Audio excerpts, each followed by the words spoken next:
తెలంగాణలో municipal corporation ఎన్నికల సందడి ముగింపు దశకు చేరుకుంది. నేటి సాయంత్రం 5 గంటలతో ప్రచార గడువు ముగియనుండడంతో ప్రధాన పార్టీలన్నీ తమ అస్త్రశస్త్రాలను సిద్ధం చేసుకున్నాయి. గత కొన్ని రోజులుగా రాష్ట్ర వ్యాప్తంగా సాగుతున్న బహిరంగ సభలు, రోడ్ షోలు, ఇంటింటి ప్రచారంతో రాజకీయ వాతావరణం హీటెక్కింది.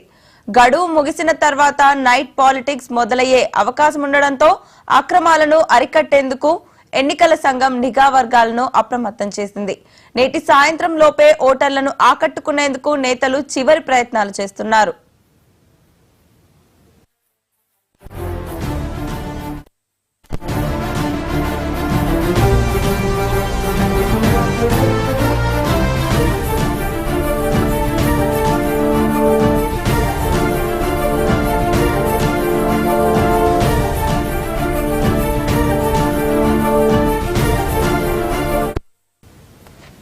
ఈ ఎన్నికలను ప్రతిష్టాత్మకంగా తీసుకున్న కాంగ్రెస్, బీఆర్ఎస్, బీజేపీలు తమ అగ్ర నేతలను రంగంలోకి దించాయి. కాంగ్రెస్ అభ్యర్థుల కోసం ముఖ్యమంత్రి రేవంత్ రెడ్డి స్వయంగా బహిరంగ సభల్లో పాల్గొనగా PCC chief Mahesh Kumar Goud road షోలతో కేడర్లో ఉత్సాహం నింపారు. అటు బీఆర్ఎస్ తరపున కేటీఆర్, హరీష్ రావు జంటగా అన్ని తామై ప్రచారాన్ని హోరెత్తించారు.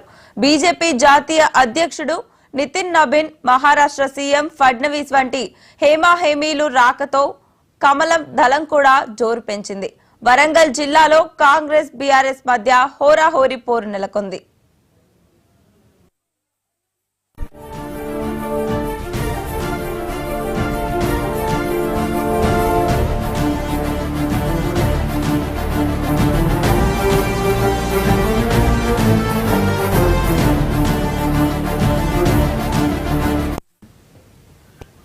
రాష్ట్రంలోని వివిధ ప్రాంతాలపై రాజకీయ పార్టీలు తమ పట్టు నిరూపించుకునేందుకు ప్రత్యేక వ్యూహాలను అమలు చేస్తున్నాయి.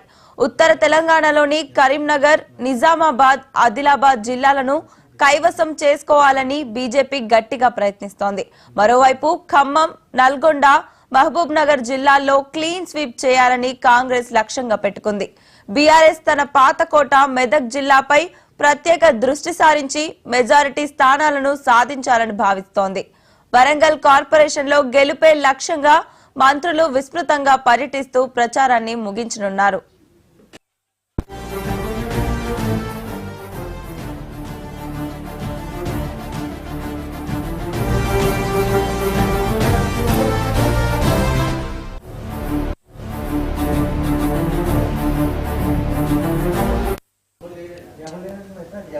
తెలంగాణలో మున్సిపల్ కార్పొరేషన్ ఎన్నికల సందడి ముగింపు దశకు చేరుకుంది. ఇదే అంశానికి సంబంధించి మరింత సమాచారం మా Telangana bureau chief Sudhakar live ద్వారా అందిస్తారు. సుధాకర్, చెప్పండి. తెలంగాణ రాష్ట్రంలో మున్సిపల్ కార్పొరేషన్ ఎన్నికల సందడి వాతావరణం కొనసాగుతుంది. ఇవాళ సాయంత్రం 5 గంటలతో ప్రచారం ముగుస్తుంది. ప్రచార పర్వం 5 గంటలకు అనగా తెలంగాణ రాష్ట్రంలో ఉన్న ప్రధాన రాజకీయ పార్టీలకు సంబంధించిన ముఖ్య నాయకులందరూ కూడా 5 గంటల లోపు వీలైనంత ఎక్కువగా రోడ్ షోలు, సభలు, సమావేశాలు నిర్వహించాలని ముందుకు పోతున్నారు. అందుకు అనుగుణంగా బీఆర్ఎస్ వర్కింగ్ ప్రెసిడెంట్ కేటీఆర్ ప్రస్తుతం ఉమ్మడి వరంగల్ జిల్లాలోని పరకాల, భూపాలపల్లి, అదేవిధంగా మహిబాద్ లో రోడ్ షోలు ఉన్నాయి. ప్రస్తుతం భూపాలపల్లిలో కేటీఆర్ రోడ్ షో కొనసాగుతుంది. అదేవిధంగా కాంగ్రెస్ పార్టీకి సంబంధించి డిప్యూటీ సీఎం బట్టి విక్రమార్క మదిరలో, అదేవిధంగా మిగతా మంత్రులందరూ కూడా ఎక్కడ నియోజకవర్గాల ఇన్ఛార్జీలు ఉంటే అక్కడ తమ పర్యటనలు కొనసాగిస్తున్నారు. 5 గంటల లోపు వీలైనన్ని ఎక్కువ సభలు, రోడ్ షోలు నిర్వహించాలని ప్రధాన రాజకీయ పార్టీల నాయకులు భావిస్తున్నారు. గత 3వ తారీఖుతో విత్డ్రాలు ముగిసిన నేపథ్యంలో 4వ తారీఖు నుండి ఇవాళ 9వ తారీఖు సాయంత్రం 5 గంటల లోపు నాయకులు, అదేవిధంగా పోటీ చేసిన అభ్యర్థులందరూ కూడా కాలికి బలపం కట్టుకుని తిరిగారు. ప్రతి ఓటర్ను కలిసే ప్రయత్నం చేశారు. ఇంటింటి ప్రచారాన్ని నిర్వహించారు. ఓటు వేయాలని ఓటర్లను అభ్యర్థించారు. ముఖ్యంగా మనం చూసినట్లయితే అధికార కాంగ్రెస్ పార్టీ నుండి ముఖ్యమంత్రి రేవంత్ రెడ్డి రోజుకొక జిల్లా చొప్పున బహిరంగ సభలు నిర్వహించారు. బహిరంగ సభల్లో కాంగ్రెస్ పార్టీకి ఎందుకు ఓటేయాలి, అంటే ఈ ప్రభుత్వం చేస్తున్న అభివృద్ధి, సంక్షేమం ఏంటి, అదేవిధంగా బీఆర్ఎస్ తప్పుడు హామీలు ఇస్తూ తప్పుడు ప్రచారం చేస్తూ ఓటర్లను ఎలా మభ్యపెట్టాలని చూస్తుంది, అదేవిధంగా కేంద్రంలో అధికారంలో ఉన్న భారతీయ జనతా పార్టీకి ఎందుకు ఓటేయాలి అనే అంశాలపైన చాలా స్పష్టంగా ప్రజలకు అర్థమయ్యే రీతిలో చెప్పే ప్రయత్నం చేశారు రేవంత్ రెడ్డి. బహిరంగ సభలో నిన్న భూపాలపల్లి బహిరంగ సభతో చివరి బహిరంగ సభ భూపాలపల్లిలో నిర్వహించారు. రేవంత్ రెడ్డితో పాటు కాంగ్రెస్ పార్టీకి సంబంధించిన టీపీసీసీ అధ్యక్షుడు మహేష్ కుమార్ గౌడ్ ఎక్కువగా ఆయన సొంత జిల్లా నిజామాబాద్ పైన ఫోకస్ చేశారు. నిజామాబాద్ లో ఈసారి గెలిపే లక్ష్యంగా ముందుకు పోతున్నారు. ఎందుకంటే గతంలో కూడా 29 కార్పొరేటర్లను భారతీయ జనతా పార్టీ గెలుచుకున్నప్పటికీ అక్కడ కాంగ్రెస్ ఎంఐఎం కలిసి మేయర్ డిప్యూటీ మేయర్ స్థానాలను దక్కించుకున్నాయి. మేయర్ ఎంఐఎంకి ఇచ్చారు, డిప్యూటీ మేయర్ కాంగ్రెస్ పార్టీ తీసుకుంది. ఈసారి కూడా అదే స్థాయిలో ప్రయత్నించాలి, నిజామాబాద్ మేయర్ దక్కించుకోవాలి, నిజామాబాద్ కార్పొరేషన్ పైన కాంగ్రెస్ జెండా ఎగరవేయాలనే ఉద్దేశంతో మహేష్ కుమార్ గౌడ్ ఎక్కువ నిజామాబాద్ పైన ఫోకస్ చేశారు.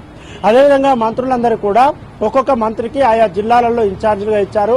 పార్లమెంట్ సెగ్మెంట్లకు కొందరు మంత్రులను ఇన్ఛార్జ్ ఇచ్చారు, ముఖ్యమైన నాయకులను ఇన్ఛార్జీలు ఇచ్చారు. వారందరూ కూడా గెలిపే లక్ష్యంగా అక్కడున్న ఎమ్మెల్యేలను, నియోజకవర్గ ఇన్ఛార్జీలను, ముఖ్య నాయకులను కోఆర్డినేట్ చేస్తూ ప్రచార పర్వంలో ముందుకు పోయారు.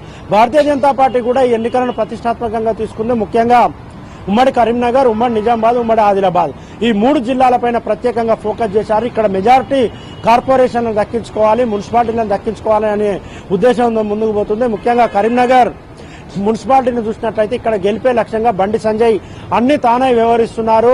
ముఖ్యంగా ఓటర్లను ప్రభావితం చేసేలా ఆయన ప్రసంగాలు ఉంటున్నాయి.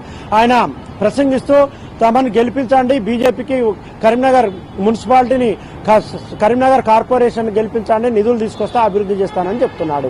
అదేవిధంగా ఎంఐఎంను నమ్మొద్దు, ఎట్టి పరిస్థితుల్లో బీఆర్ఎస్ అనేది ఇక్కడ 3వ స్థానంలో ఉండే అవకాశం ఉంటుంది. కాబట్టి కాంగ్రెస్ ఎంఐఎం గట్టి పోటీ బీజేపీకి ఇస్తుంది. ఒకవేళ కాంగ్రెస్ ఎంఐఎం గెలిచేమన్నా ఇక్కడ కార్పొరేషన్ పైన జెండా ఎగరేస్తాయా లేదా బీజేపీ గెలిచే అవకాశం ఉందా చూడాల్సి ఉంటుంది. నిజామాబాద్ ఇంతకుముందే చెప్పుకున్నాం. ఆదిలాబాద్ లో చూసినట్లయితే మంచిర్యాల కార్పొరేషన్ గా ఉంది. మంచిర్యాల బీఆర్ఎస్ వర్సెస్ కాంగ్రెస్ నువ్వా నేనన్నట్టు తలపడుతున్నాయి. ఉమ్మడి మహబూబ్ నగర్ జిల్లాలో బీజేపీ, కాంగ్రెస్, బీఆర్ఎస్ త్రిముఖ పోటీ ఉంది. అయితే ముఖ్యంగా చూసినట్లయితే ఉమ్మడి మెదక్ జిల్లాను బీఆర్ఎస్ నమ్ముకుంది. ఉమ్మడి మెదక్ జిల్లాలో మెజార్టీ స్థానాలు గెలవాలి. ఎందుకంటే ఇది కేసీఆర్ సొంత జిల్లా, హరీష్ రావు సొంత జిల్లా. కాబట్టి ఇక్కడ ఎక్కువ స్థానాలు గెలుచుకోవాలి. వీళ్ళని ఎక్కువ స్థానాలు గెలుచుకొని ఉమ్మడి ఖమ్మం, నల్గొండ, మహబూబ్ నగర్ లో ఏదైతే లోటు ఉంటుందో బీఆర్ఎస్ కి ఆ లోటును పూడ్చుకోవాలని బీఆర్ఎస్ భావిస్తుంది. కాంగ్రెస్ నల్గొండ, ఖమ్మం, అదేవిధంగా మహబూబ్ నగర్ జిల్లాలో క్లీన్ స్వీప్ చేసినట్లయితే తెలంగాణ రాష్ట్ర వ్యాప్తంగా జరుగుతున్న మున్సిపల్ కార్పొరేషన్ లో మెజార్టీ స్థానాలు గెలవచ్చని కాంగ్రెస్ పార్టీ భావిస్తుంది. అదేవిధంగా భారతీయ జనతా పార్టీ కరీంనగర్, నిజామాబాద్, ఆదిలాబాద్ ప్రత్యేక దృష్టి కేంద్రీకరించింది. ఈ రకంగా చూసినట్లయితే ఈసారి కూడా సర్పంచ్ ఎన్నికల మాదిరిగానే మెజార్టీ స్థానాలు కాంగ్రెస్, 2వ స్థానంలో బీఆర్ఎస్, 3వ స్థానంలో బీజేపీ ఉండే కనిపిస్తున్నాయి. Right, thank you Sudhakar.